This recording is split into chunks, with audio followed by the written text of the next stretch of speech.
Having the original Auschwitz, you bring objects from Auschwitz to here. What do you show here? Now we show, basically what we present is a story. When you go to Auschwitz, the site is the primary kind of artifact that is being shown, and there are various stories that can be told around the site. We here start with a storyline that I and my colleagues developed, and then we in some way collected, assembled the artifacts to support the story. So that would be the major difference between going to Auschwitz and being here today. Why is the exhibition necessary now? This is an exhibition that will last for 7 years, and in that 7-year period we will probably see the passing of the last generation of Auschwitz survivors.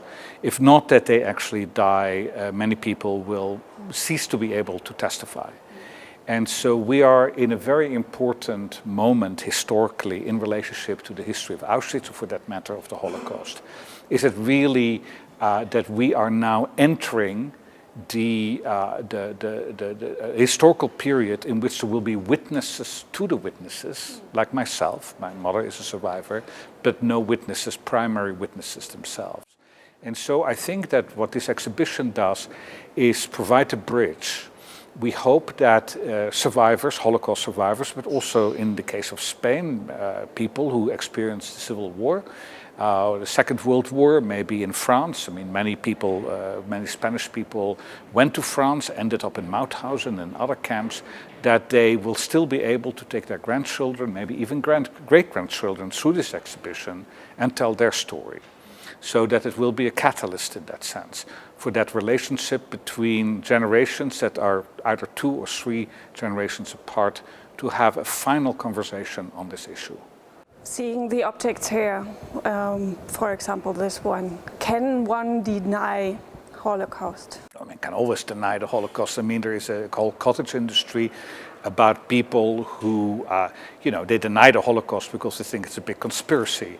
And there is no way to disprove a conspiracy once you believe in the fact that, there is a cabal of Jewish rabbis who gather in the cemetery in Prague every year to run the world. I mean, since it's a nonsensical argument, you cannot prove it doesn't happen.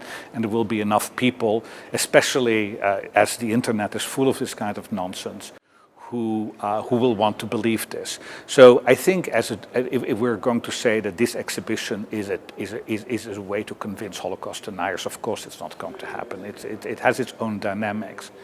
But I think it's good to put the facts here, and artifacts are facts. I mean, this is a reconstruction. This is not an original. The original doesn't exist anymore. It's a reconstruction based on academic research. And I think it's good, especially to have original artifacts here that tell a story, and to get people motivated to look critically at this history. Critically at this history that means that you look at the evidentiary value of, in some way, the basis of our knowledge of the history of Auschwitz, the history of the Holocaust, the history of human rights violations. Because there always will be people who will want to deny those events and those histories. So again, I see it more as a catalyst than as a kind of big propaganda offensive that will make a great difference in convincing a person who wants to believe the Holocaust didn't happen. Would you want to say some words about this subject? This is a gas column. This is in fact a reconstruction based on eyewitness testimony of a tool that existed in the Auschwitz gas chambers in crematoria 2 and 3. These were underground gas chambers. We have models of these crematoria here.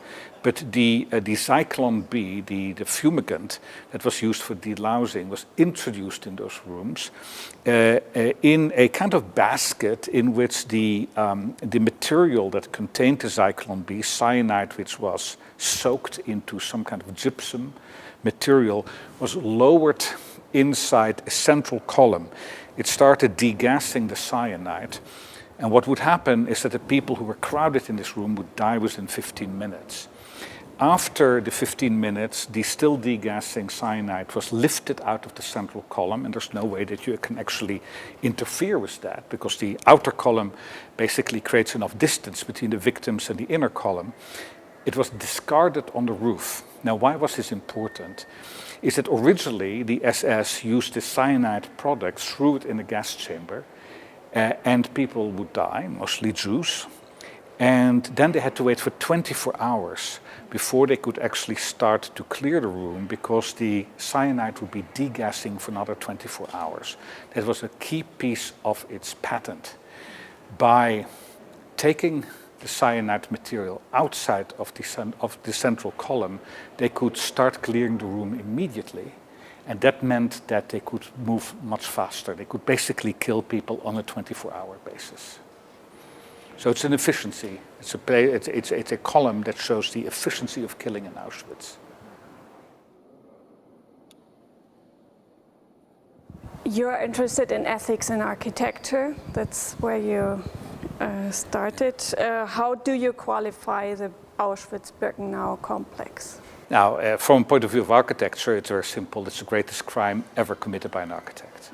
You know, that's why I got interested in. I'm a professor of architecture. I started this journey over 30 years ago. And it started out with the question, what is the biggest crime ever committed by an architect? Because my father is a physician. He, in 1945, went to medical school in the Netherlands. And on 46 already, he was confronted in his medical ethics class about the crimes committed by doctors, German doctors in Dachau on medical experiments.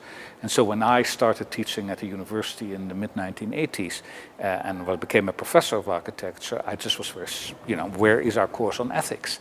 And so in some way inspired by the curriculum my father already had in 1946, which in some way had referred back to Auschwitz and Dachau, I decided, okay, I will start looking at what architects did in the Holocaust. And since gas chambers and crematoria were absolutely key to the success of the program to exterminate 6 million Jews, it was an obvious kind of question to ask, who are those men? And so I started out in the 1980s trying to basically try to identify them. And that basically journey led me here to Madrid. What was your impression when you first went to Auschwitz? Now, I'm still, I go there in the late 1980s, and I'm so overwhelmed by this place that I'm still there, 30 years later. I'm still working on the topic, but especially going in the archive. I mean, it was an avalanche of historical material, and that's, of course, for a historian. I think it's a great privilege to work with a great, important historical topic, and that's in some way what Auschwitz has given me. And so, in that sense, I'm very grateful to have had this opportunity. As a researcher of cultural history, how do you explain Holocaust could happen? It's a combination of old prejudices and of course circumstances, economic circumstances. If it hadn't been for the Depression, I think the Nazis wouldn't have come to power and the Holocaust wouldn't have happened. It is always, the problem is historical causation is always a very difficult thing to basically establish.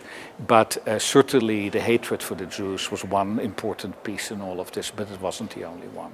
I mean, hatred of Jews has existed for centuries and centuries, but it has generally not caused holocausts. And so, in this case, when we have basically the outcome of First World War, the humiliation of Germany, the war guilt clause, the loss of territories to the east, the inflation, and so on, all issues that we basically show in this exhibition also as pieces that basically paved the way to Auschwitz. All of that comes together.